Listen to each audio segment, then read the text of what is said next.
Donc, effectivement, cet atelier portait sur les obstacles structurels qui entravent l'exercice de la liberté d'association et a été animé avec une énergie extraordinaire par deux intervenantes, soit Sylvie Joly et Louise Boivin.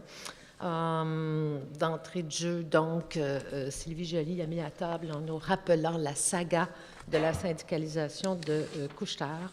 Et on en a extirpé une expression forte, je pense, sur le plan des stratégies de rupture, qui est d'envisager les batailles de syndicalisation comme des batailles de syndicalisation ouvertes. Et j'ai écrit en gros mots rouges sur ma feuille le mot « ouverte »,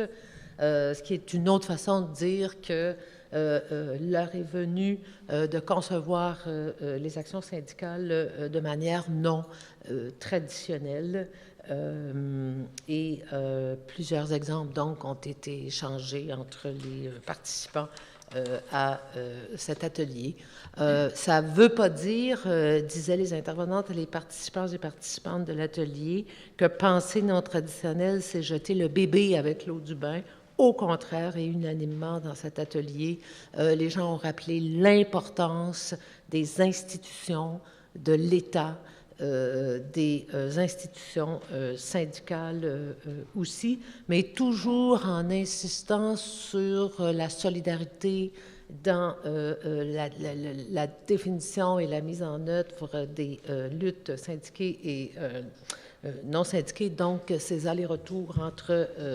le monde des institutions syndicales et l'ensemble des travailleurs. Pourquoi? Parce que l'autre mot qui revenait tout le temps, c'était la reconnaissance de la précarité et de la précarisation grandissante des conditions de vie des travailleurs et des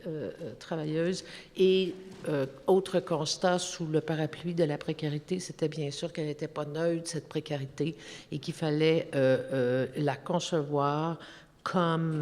se déclinant en fonction des discriminations de genre, de la racisation notamment. Alors, le fil conducteur de tous ces constats, c'était les normes du travail ne sont pas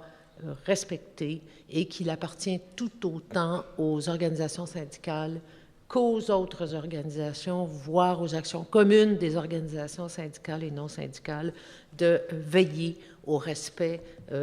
des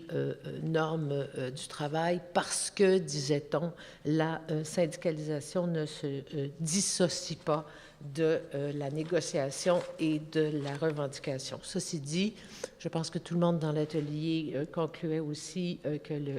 et j'utilise ici l'expression de Louise Boivin, le cadre institutionnel du travail de l'après-Deuxième Guerre mondiale chancelle de manière assez importante et donc le régime actuel des rapports collectifs de travail est mis en défi. On a parfois utilisé l'expression « mise au défi », parfois utilisé l'expression déphasée, mais on a toujours répété que ce n'est pas une raison pour jeter le bébé avec l'eau du bain. Dans ces efforts d'exploration de nouvelles solidarités, l'emphase a été mise aussi sur les initiatives des bénéficiaires, des usagers, usagères, des citoyens, citoyennes elles-mêmes, par exemple, dans le contexte du chèque emploi-service, où Louise a bien expliqué que les interventions même des bénéficiaires n'ont pas été les seules, mais ont été déterminantes dans une amélioration relative des conditions de travail des personnes qui œuvrent dans ce secteur. Maintenant, à l'échelle plus méta ou macro, je ne sais pas trop c'est quoi la meilleure expression, on a rappelé un certain nombre de trucs essentiels, par exemple les enjeux de la décentralisation des pouvoirs publics qui créent des asymétries, qui multiplient les obstacles, qui rendent les paliers et les interlocuteurs plus nombreux et donc qui rendent aussi plus complexe cette question qui était, me semble-t-il, centrale dans notre atelier et qui est celle du respect et de la revendication du respect des normes du travail. Centrale aussi la nécessité de déconstruire les préjugés qui habitent certains secteurs du travail devenus précaires, voire de secteurs entre eux notamment dans l'économie des soins aux personnes, une attention particulière à l'enjeu du secteur de l'action communautaire autonome qui vit ses propres tensions, c'est qu'il bosse, le boss c'est ma chum, on est 4, 5, 6, le syndicat c'est des militants, c'est pas des vilains boss, est-ce que le cadre institutionnel de la négociation est approprié? Vers qui faut-il regarder solidairement et collectivement? C'est plus vers l'État, les bailleurs de fonds, et pas nécessairement vers celui que le Code du travail dit que c'est l'employeur, parce que l'employeur, c'est un CA de militants dans plusieurs cas. On n'a pas dit que c'était simple, mais on a rappelé qu'il fallait mettre ses ennemis, dirais-je, à la bonne place.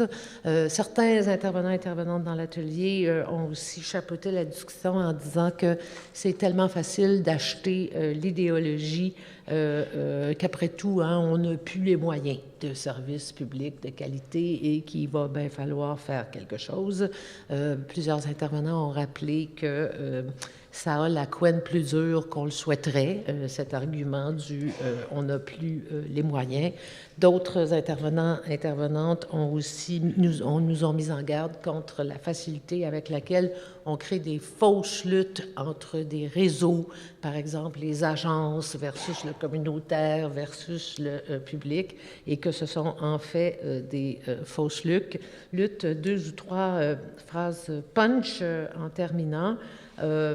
Les syndicats doivent se battre du public vers le non-public et non pas contre le non-public ou le communautaire ou les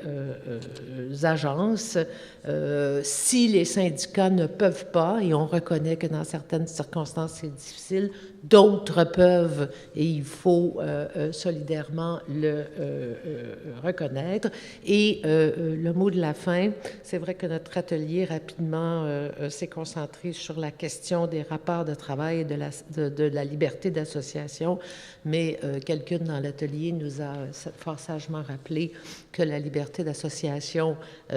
déborde la seule liberté d'association des travailleurs et travailleuses, ce qui ne fait pas qu'il faut opposer l'un à l'autre. Et quelqu'un nous a encore plus sagement rappelé qu'il ne faut pas isoler la liberté d'association, mais qu'elle doit se comprendre dans cette logique d'interdépendance et d'indivisibilité de tous les droits. Merci.